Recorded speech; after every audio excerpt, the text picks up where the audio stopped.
ರಾಜ್ಯ ಸರ್ಕಾರದ ನೀತಿಗೆ ವ್ಯತಿರಿಕ್ತವಾಗಿ ಜರುಗುತ್ತಾ ಇರೋ ಅರಣ್ಯವಾಸಿಗಳ ಜಂಟಿ ಮಹಜರ್ ಪ್ರಕ್ರಿಯೆಯ ನ್ಯೂನತೆಯ 6 ಅಂಶಗಳ ಪಟ್ಟಿ ಇಂದು ಜಿಲ್ಲಾಧಿಕಾರಿಗಳಿಗೆ ಬೃಹತ್ ಅರಣ್ಯವಾಸಿಗಳ ಉಪಸ್ಥಿತಿಯಲ್ಲಿ ಅರಣ್ಯ ಭೂಮಿ ಹಕ್ಕು ಹೋರಾಟಗಾರರ ವೇದಿಕೆಯು ಸ್ಥಳೀಯ ಉಪವಿಭಾಗಾಧಿಕಾರಿಗೆ ಸಮರ್ಪಿಸಿದರು.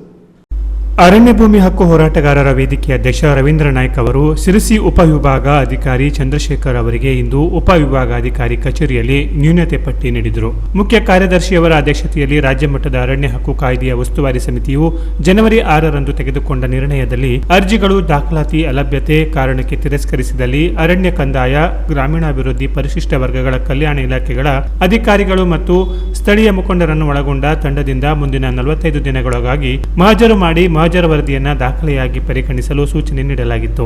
ಆದರೆ ಅರಣ್ಯ ಹಕ್ಕು ಕಾಯ್ದೆ ಮತ್ತು ರಾಜ್ಯ ಮಟ್ಟದ ಉಸ್ತುವಾರಿ ಸಮಿತಿಯ ನಿರ್ದೇಶನ ಉಲ್ಲಂಘಿಸಿರುವ ಅಂಶವನ್ನ ನ್ಯೂನತೆಯ ಪಟ್ಟಿಯಲ್ಲಿ ಸೇರ್ಪಡಿಸಲಾಗಿದೆ.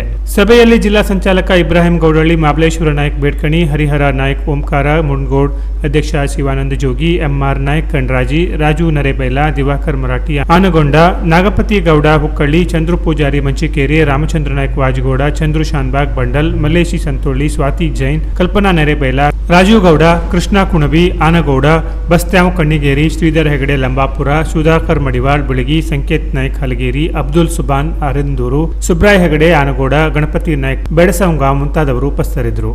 ಈ ಸಂದರ್ಭದಲ್ಲಿ ತಹಶೀಲ್ದಾರ್ ಪಟ್ಟರಾಜನಗೌಡ, ಸಿಪಿಐ ಶಶಿಕಾಂತ ವರ್ವಾ ಉಪಸ್ಥಿತರಿದ್ದರು.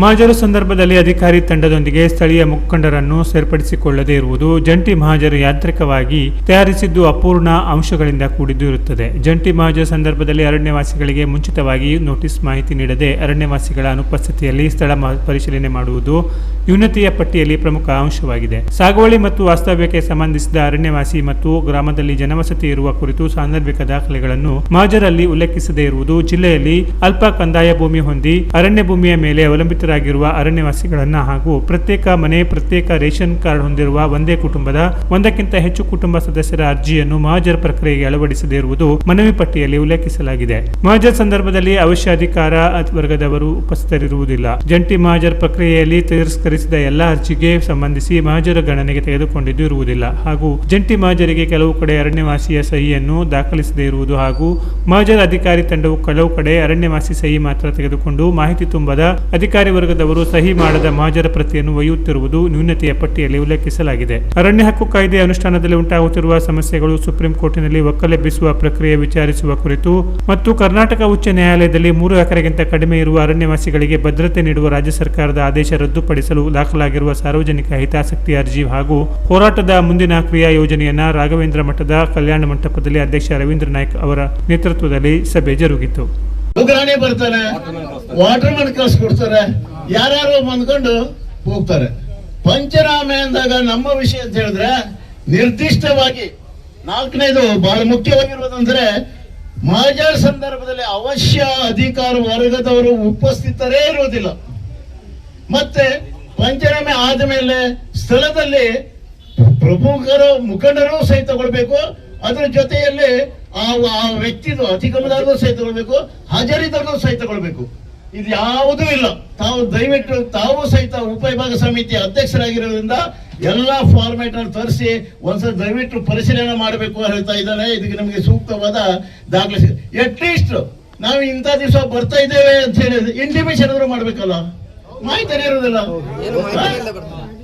ಮತ್ತೆ 5 ಬಹಳ ಮುಖ್ಯವಾಗಿರುವುದು ಸಾಗುವಳಿ ಮತ್ತು ವಾಸಕ್ಕೆ ಸಂಬಂಧಿತ ಅರಣ್ಯವಾಸಿಗಳು ಗ್ರಾಮದಲ್ಲಿ ಜನವಸತಿ ಇರುವ ಕುರಿತು ಸಾಂದರ್ಭಿಕ ದಾಖಲೆಗಳನ್ನ ಪಂಚನಾಮೆಯಲ್ಲಿ ಬರೀಬೇಕು ಸ್ವಾಮಿ. ಸೆಕ್ಷನ್ 13 ಅರಣ್ಯ ಹಕ್ಕು ಕಾಯ್ದೆಯಲ್ಲಿ ಒಂದು 13 ಲೀಸ್ಟ್ ಕೊಟ್ಟಿದೆ. ನೀವು ರೂಲ್ 13 ಅದರೊಳಗೆ ಇವರು ಯಾವ ಕಾಲದ ಆಳುವ ಬಗ್ಗೆ ಅನಾಧಿಕಾರದ ದಾಖಲೆಗಳೇ ಇದೆ, ಅಲ್ಲಿ ವೈಯಕ್ತಿಕ ದಾಖಲೆಗಳಿಲ್ಲ. ದೇವಸ್ಥಾನ, ಚರ್ಚ್, ಮಸೀದಿ, ಸ್ಮಶಾನ, ಪ್ರಾಚೀನ ಕಾಲದ ಕುರುಹುಗಳು, ಇಂಥ ದಾಖಲೆಗಳನ್ನ ಅಡಿಯಲ್ಲೇ ಅವರು 3 ತಲೆಮಾರಿನ ನಿರ್ದಿಷ್ಟ ಮಾಡಬೇಕು ಅಂತ ಹೇಳಿದೆ. ಇದಕ್ಕೆ ಸೆಂಟ್ರಲ್ ಗವರ್ಮೆಂಟ್ ಸಹಿತ ಸೆಪ್ಟೆಂಬರ್ 14, 2014ಕ್ಕೆ ಒಂದು ನೋಟಿಫಿಕೇಶನ್ ಮಾಡಿದೆ. ವೈಯಕ್ತಿಕ ದಾಖಲೆಗಳನ್ನು ಕೇಳಬಾರ್ದು, ಸಾಂದರ್ಭಿಕ ದಾಖಲೆಯನ್ನು ಕೊಡಬೇಕು. ಆ ವ್ಯಕ್ತಿ 3 ತಲೆಮಾರಿನಲ್ಲಿ ಇದ್ದಂತ ಕೊಡೋ ಅವಶ್ಯಕತೆ ಇಲ್ಲ. ಆ ಪ್ರದೇಶ ಜನವಸತಿ 3 ತಲೆಮಾರಿ ಇರಬೇಕು ಅಂತ ಹೇಳಿದೆ. ಜನವಸತಿ ಇರಬೇಕು ಅಂತ ಹೇಳಿದ್ದಾರೆ. ಆ 3 ತಲೆಮಾರಿಯಿಂದ ಇರಬೇಕು ಅನ್ನೋದಾಗಿದ್ರೆ ಕುರುಗಳಂದ್ರೆ ಆ ಊರಲ್ಲಿ ಸ್ಮಶಾನ ಇದೆ, ದೇವಸ್ಥಾನ ಇದೆ, ಚರ್ಚ್ ಇದೆ, ಮಸೀದಿ ಇದೆ. ಪ್ರಾಚೀನಸ್ಕರವಾಗುವಾಗ ಸಾಕಷ್ಟು ನ್ಯೂನತೆಗಳಿದೆ. ಇದಕ್ಕೆ ಸಂಬಂಧಪಟ್ಟಂತೆ ಫೆಬ್ರವರಿ 7ರಂದು ಹೊನ್ನಾವರದಲ್ಲಿ ಮಾನ್ಯ ತಹಸೀಲ್ದಾರ್ ಮೂಲಕ ಜಿಲ್ಲಾಧಿಕಾರಿಗಳಿಗೆ ಪ್ರಥಮ ಹಂತದ ಒಂದು ಮನವಿಯನ್ನ ಕೊಟ್ಟಿದ್ವಿ. ಆದರೆ ಅದಕ್ಕೆ ಇವತ್ತಿನವರೆಗೂ ನಮಗೆ ಯಾವುದು ಸ್ಪಂದನೆ ಬಂದಿಲ್ಲ.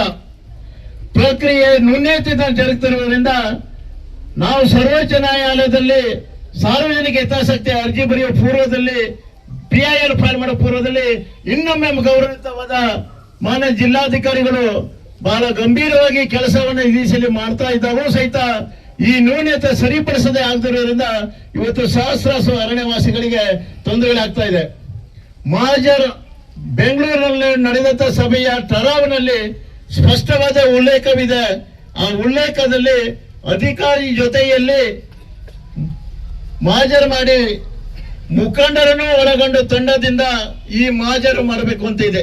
ಸ್ಥಳೀಯವಾಗಿ ಇವರು ಮಾಡ್ತಿರುವಂತ ಪ್ರಕ್ರಿಯೆಯಲ್ಲಿ ಯಾವುದೇ ಸ್ಥಳೀಯ ಮುಖಂಡರನ್ನು ಸೇರ್ಪಡಿಸಿಕೊಳ್ಳುವುದೇ ಮಾಡ್ತಾ ಇದ್ದಾರೆ. ಆಯ್ತಾ? ಎರಡನೇದು ಜಂಟಿ ಮಹಾಜರ್ ಯಾಂತ್ರಿಕವಾಗಿ ತರುವಾಗ ಒಂದು ಸೈಕಲ್ ಸ್ಟೈಲ್ ಫಾರ್ಮ್ ತಗೊಂಡ್ ಬಂದಿದ್ದಾರೆ. ಆ ಸೈಕಲ್ ಸ್ಟೈಲ್ ಫಾರ್ಮ್ ಕಾನೂನಿಗೂ ವಿರುದ್ಧವಾಗಿದೆ ಮತ್ತು ನೀತಿಗೂ ವಿರುದ್ಧ ಇದೆ.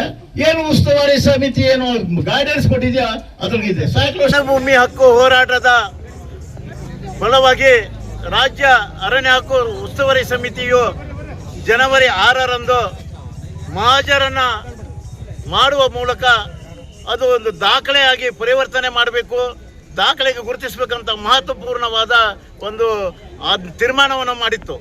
ಈ ಹಿನ್ನೆಲೆಯಲ್ಲಿ ಜಿಲ್ಲಾಡಳಿತದಲ್ಲಿ ಆ ಉಸ್ತುವಾರಿ ಸಮಿತಿಯ ನಿರ್ಣಯಕ್ಕೆ ವಿರುದ್ಧವಾಗಿ ಮತ್ತು ಅರಣ್ಯ ಕಾಯ್ದೆಯ ನಿಯಮಕ್ಕೆ ವಿರುದ್ಧವಾಗಿ ವಿಚಾರಣೆಗಳ ಪ್ರಕ್ರಿಯೆ ನಡೀತಾ ಇದೆ. ಈ ಪ್ರಕ್ರಿಯೆಯಲ್ಲಿ ಮಹತ್ವದಾಗಿರುವುದಂದ್ರೆ ಈ ಒಂದು ಪ್ರಕ್ರಿಯೆಯಲ್ಲಿ ಸ್ಥಳೀಯ ಮುಖಂಡರನ್ನು ಇಟ್ಟುಕೊಂಡು ಪಂಚನಾಮೆ ಆಗಬೇಕಂತ ಹೇಳಿದೆ. ಸ್ಥಳೀಯ ಮುಖಂಡರುಗಳಿಲ್ಲ.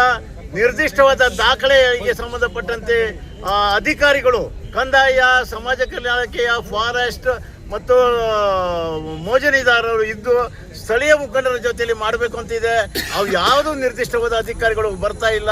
ಅದ್ರ ಜೊತೆಯಲ್ಲಿ ಈ ಒಂದು ಪಂಚನಾಮೆ ಮಾಡುವ ಸಂದರ್ಭದಲ್ಲಿ ಅರ್ಜಿದಾರನಿಗೆ ಅಥವಾ ತಿರಸ್ಕೃತನಿಗೆ ಒಂದು ಮಾಹಿತಿಯನ್ನು ಕೊಡದೆ ನೇರವಾಗಿ ಬಂದು ಅರ್ಜಿದಾರನ ಸಹಿತಗೊಳ್ಳಲು ಹೋಗ್ತಾ ಇದ್ದಾರೆ.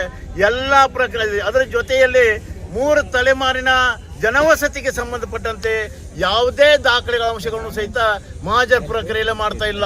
ಒಂದು ಸೈಕ್ಲೋ ಸ್ಟೈಲ್ ಫಾರ್ಮ್ ತಂದು ಬಿಟ್ಟ ಸ್ಥಳ ಮಾಡ್ದಂಗೆ ಮಾಡಿ ಮಾಡಿ ಅರ್ಜಿದಾರ ಇಳದೇ ಇರುವಂಥ ಸಂದರ್ಭದಲ್ಲಿ ಅಥವಾ ಅರ್ಜಿದಾರರಿಗೆ ಮಾಹಿತಿ ಕೊಡದೆ ಇಂಥ ಬರ್ತಾ ಇರುವುದನ್ನು ಪ್ರಕ್ರಿಯೆ ಒತ್ತಾಯಿಸಿ ಇವತ್ತು ನಾವು ಜಿಲ್ಲಾಡಳಿತಕ್ಕೆ ಒಂದು 6 ನ್ಯೂನತೆಗಳ ಒಂದು ಪಟ್ಟಿಯನ್ನು ಒದಗಿಸಿದ್ದೇವೆ. ಮಾನ್ಯ AC ಅವರು ಸೋಮವಾರ ಸಾಯಂಕಾಲ ಇದನ್ನು ಕರೆದು ಮಾತನಾಡಿ ಲಿಖಿತವಾಗಿ ಉತ್ತರವನ್ನು ಕೊಡ್ತೇವೆ ಹೇಳುವುದನ್ನು ಅವರು ನನಗೆ ಆಶ್ವಾಸನೆ ಕೊಟ್ಟಿದ್ದಾರೆ. ಈ ಮಟ್ಟದಲ್ಲಿ ಇವತ್ತಿನ ಈ ನ್ಯೂನತೆಗೆ ಜಿಲ್ಲಾಡಳಿತಕ್ಕೆ ಸಹಿತ ಆಗ್ರಹ ಮಾಡೋದೇನೆಂದರೆ ಪುನರ್ ಪರಿಶೀಲನೆ ಮಾಡೋದು ಪ್ರಕ್ರಿಯೆಯನ್ನು ಸರಿಯಾಗಿ ಮಾಡಬೇಕು ಮತ್ತು ಯಾವುದೇ ಅರಣ್ಯವಾಸಿಗಳಿಗೆ ತೊಂದರೆ ಆಗದ ರೀತಿಯಲ್ಲಿ ಕಾರ್ಯನಿರ್ವಹಿಸಬೇಕು ಅಂತ ಹೇಳಿ ನಾವು ಆಗ್ರಹವನ್ನು ಮಾಡಿದ್ದೇವೆ. ಸ್ವೀಕಾರ ಮಾಡಿದ್ದೇವೆ. ಈ ಮನವಿಯಂತೆ ನಾನು ಮಾನ್ಯ ಜಿಲ್ಲಾಧಿಕಾರಿಗಳಿಗೆ ಕಳಿಸ್ಕೊಡ್ತೇನೆ. ಕಳಿಸ್ಕೊಟ್ಟು ಅಲ್ಲಿ ಏನು ಮಾರ್ಗದರ್ಶನ ಬರುತ್ತೆ ಅದನ್ನು ನಾನು ನಿಮಗೆಲ್ಲ ಕಮ್ಮಿ ಮಾಡ್ತೇನೆ. Thank you so much. Canara Plus News, Sirsi.